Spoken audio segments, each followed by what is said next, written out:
Right now on the Do-It-Yourself Gourmet, we're going to be cooking previously frozen wild-caught salmon fillets, sautéed on the pan, otherwise known as pan-grilled. Turn on the heat to a nice high, get the pan nice and hot, put about a tablespoon of sunflower oil or your oil of choice, and then when the pan is hot, lay that salmon down skin side first. Now this is a method for skin side down, so you have that nice crispy salmon skin. And once that's on high, you can start to hear it grilling, catch that lovely sizzle going.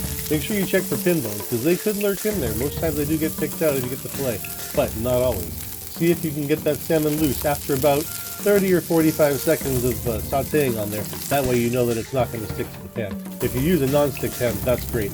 Otherwise, beware with the steel. It's going to be nice and hot before you're really going to let it get it released, and you don't want to try right away. That one is for another episode. But with this, you're going to let it cook for about 3 minutes, 2 minutes, and then 2 minutes. It's 3 minutes on the skin side, 2 minutes when you flip it over and put it on the face side. And when you put it on the face side, before you do that, you can add anything else you might like dill or basil, maybe even a little bit of garlic powder, if you prefer. When you flip it over, you keep it on there for about 2 minutes or as much as you're going to like it. In the end, it will do a little extra cooking when you flip it over on the skin side once again, but the skin side for the last couple of minutes is really important.